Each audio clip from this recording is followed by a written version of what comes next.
नमस्कार, SBT news में आपका स्वागत है। पेश है 26 अप्रैल शनिवार दोपहर 1:15 बजे राजस्थान की 15 बड़ी खबरें। एमबीबीएस कर डॉक्टर बनने के लिए देश भर में नीट यूजी 2025 परीक्षा 4 मई को आयोजित होगी। परीक्षा से पहले टेलीग्राम पर कथित लीक पेपर प्राप्त करने से संबंधित सूचनाओं ने छात्रों और अभिभावकों की चिंता बढ़ा दी है। टेलीग्राम पर नीट लीक पेपर के नाम पर छात्रों के अभिभावकों से लाखों रुपए ठगने की तैयारी है। मीडिया रिपोर्ट के अनुसार कुछ ग्रुपों में बुक फास्ट या पछताओ जैसे संदेशों के साथ छात्रों व उनके अभिभावकों को फंसाया जा रहा है। हालांकि साइबर से जुड़े अधिकारियों ने स्पष्ट किया है कि ये सभी दावे फर्जी हैं और छात्रों को ऐसे चैनलों से सावधान रहने की सलाह दी है।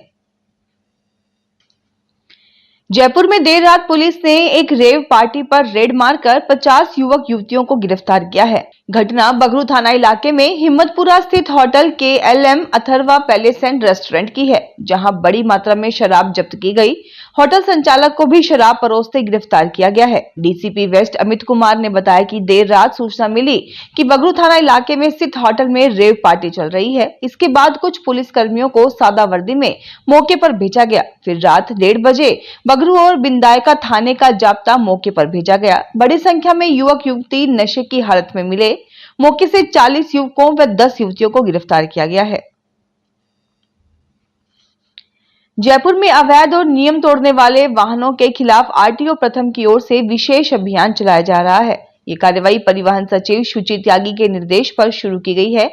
डीटीओ नरेश पुनिया की निगरानी में हो रही इस ड्राइव में अब तक 1308 गाड़ियों की चेकिंग की जा चुकी है। 436 वाहनों के चालान बनाए गए हैं और 58 गाड़ियां सीज की गई हैं। आरटीओ प्रथम राजेंद्र सिंह शेखावत ने बताया कि अब तक की कार्रवाई में 58 गाड़ियां ओवरलोड मिली, जबकि 114 गाड़ियों में ओवर प्रोजेक्शन पाया गया। 78 वाहन बिना परमिट के दौड़ते मिले। राजस्थान सरकार की वरिष्ठ नागरिक तीर्थ यात्रा योजना में इस वर्ष कई महत्वपूर्ण बदलाव किए गए हैं। देवस्थान मंत्री जोराराम कुमावत की अध्यक्षता में सचिवालय में आयोजित राज्य स्तरीय समीक्षा बैठक में निर्णय लिया गया कि इस बार यात्राओं में त्र्यंबकेश्वर, दशमेश्वर, गोवा और आगरा जैसे प्रमुख नए तीर्थ स्थलों को शामिल किया जाएगा, जिनके साथ ही कुल 13 तीर्थ रूट तैयार किए गए हैं, जिनमें से एक विशेष रूट पर श्रद्धालुओं को एक साथ 4 ज्योतिर्लिंगों के दर्शन कराने की योजना है। इस वर्ष 50,000 वरिष्ठ नागरिकों को तीर्थ यात्रा का लाभ मिलेगा, जबकि पिछले वर्ष 30,000 यात्रियों को यह सुविधा मिली थी। राजस्थान हाई कोर्ट ने RAS भर्ती 1999 और 2003 की भर्ती में चयनित अभ्यर्थियों को अनफिट करने को गलत माना है।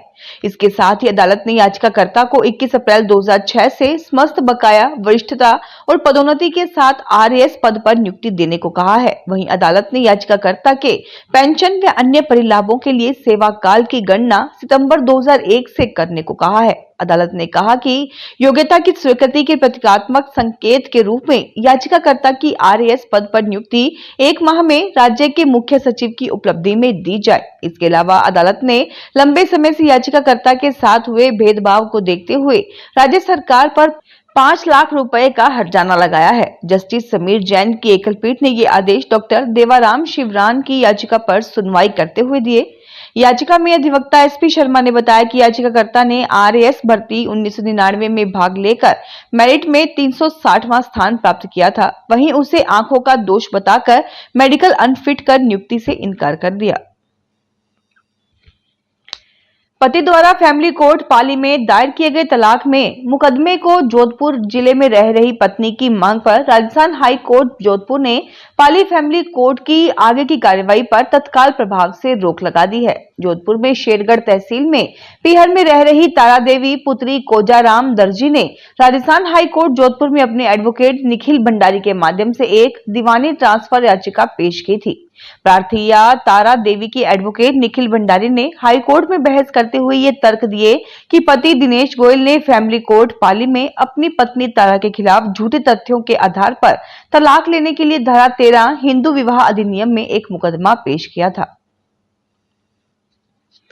मुख्यमंत्री निःशुल्क दवा योजना व निरोगी राजस्थान की आवश्यक 467 दवाइयों का रेट कॉन्ट्रैक्ट ही नहीं हुआ, इससे प्रदेश में किल्लत तय है।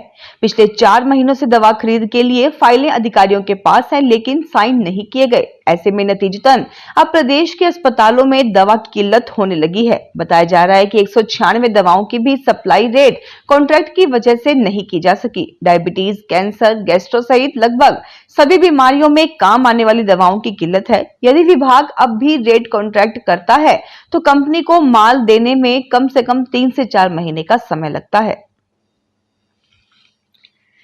सरिस्का के जंगल में रात भर आग लगी रही। वनकर्मी भी पूरी रात आग बुझाने में जुटे रहे, तब जाकर काफी कुछ काबू किया जा सका।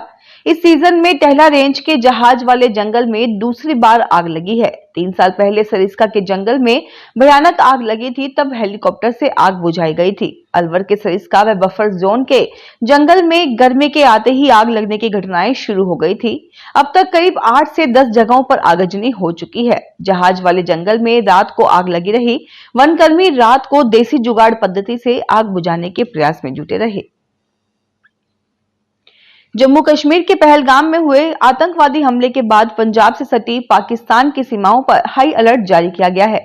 राज्य की खुफिया एजेंसी पूरी तरह से सतर्क हो चुकी है और आतंकी गतिविधियों की इनपुट के बाद सीमा पर चौकसी बढ़ा दी गई है। एक ओर सीमा सुरक्षा बल ने अपनी टीमों को सतर्क कर रखा है, वहीं दूसरी ओर पंजाब पुलिस ने भी सुरक्षा की कमान संभाली हुई है।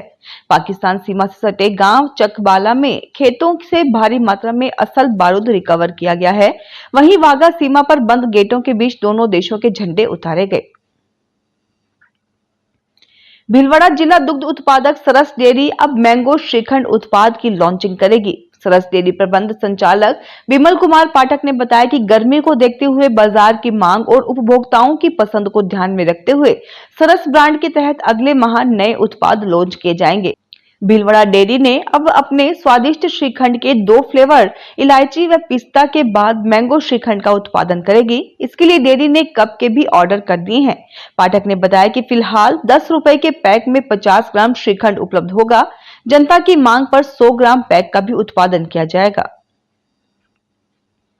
नागौर सांसद हनुमान बेनीवाल के नेतृत्व में राष्ट्रीय लोकतांत्रिक पार्टी की ओर से आज जयपुर में बड़े आंदोलन की शुरुआत होने जा रही है। इससे पहले राजस्थान सरकार ने राष्ट्रीय लोकतांत्रिक पार्टी के सुप्रीमो और नागौर सांसद हनुमान बेनीवाल की सुरक्षा बढ़ा दी है। दरअसल सरकार को सेंट्रल इंटेलिजेंस ब्यूरो (IB) से इनपुट मिला है कि नागौर सांसद बेनीवाल की जान को खतरा है।